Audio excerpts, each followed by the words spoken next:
Thought a legend may not be present physically, the value based life can serve as inspiration for the other. मतलब इसमें कहते हैं कि जो legend means क्या, जो अच्छे काम करके यहाँ से चले जाते हैं, वो मतलब इस दुनिया में नहीं रहते, लेकिन उनके जो थॉट्स हैं, जो उन्होंने काम कर गए हैं, वो उसकी वैल्यू होती है। तो इसका मतलब है true. If you face difficulty circumstance then you should panic and get upset. मतलब आप कोई किसी भी सर्कमस्टेंस में, किसी भी सिचुएशन में फंस चुके हैं और उसे उस सिचुएशन में आप दुखी हो रहे हैं या घबराहट हो रही है, तो आप उस सिचुएशन में मतलब गलत है ना भाई। आप उस सिचुएशन में डिफ़िकल्टी है तो आपको सर्वाइव करना आना चाहिए, ना कि उसे छोड़ के चले जाना चाहिए। तो इसका फॉल्स आंसर आएगा। In the face of difficulty circumstance you should try to remain steady and think clearly.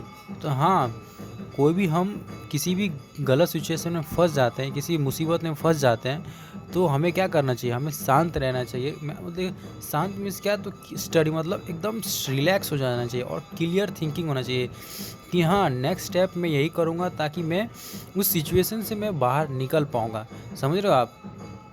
इसका आंसर है ट्रू। अब देखते हैं नेक्स्ट क्वेश्चन। नेक्स्ट क्वेश्चन है क्या, if there is a no difference between listening and hearing. सुनने और listening मतलब दूसरे को सुनने, और हियरिंग मतलब दोनों में फ़र्क है ना भाई। आप किसी को देखो, आप लिसनिंग मतलब क्या, आप सामने वाला कोई बोल रहा है और आप सुन रहे हो, तो दोनों में फ़र्क है ना।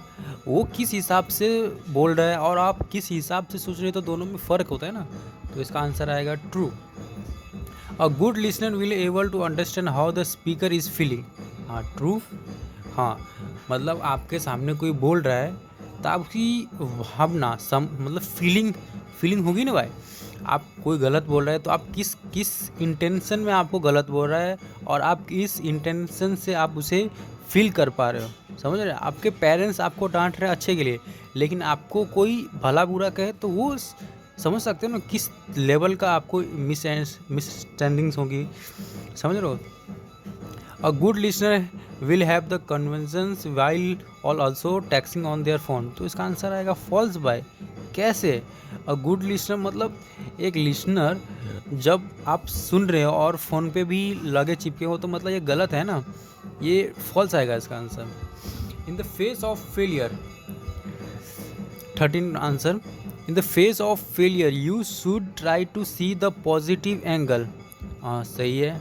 मान लो कि आप कहीं बाहर गए और फंस गए, तो आप उसे पैनिक करने की जगह पे आप उसे मतलब रिलैक्स होके कहीं पे शांत जगह पे, समझ रहे हो।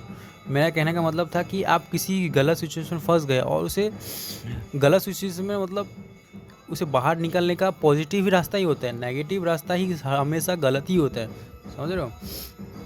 अब ये है 14 answer. On focus on what you can control and do not waste energy on thinking on you can control. मतलब समझ रहे हो, आप फोकस करें कि आपको पास क्या कंट्रोल में है, ना कि वेस्ट एनर्जी करिए जो आपके कंट्रोल में है ही नहीं। फॉर एग्जांपल हमारा काम क्या है, पढ़ना, ना कि रिज़ल्ट पे मतलब रिज़ल्ट आने का इंतज़ार करेंगे, एग्ज़ाम का डेट आने का इंतज़ार करेंगे तब पढ़ेंगे। ऐसा नहीं है, स्टार्टिंग से हम पढ़ेंगे तब हमारे वो कंट्रोल में होगी ना सब्जेक्ट। समझ रहे हो। We should spend most of a time in the circle of corner.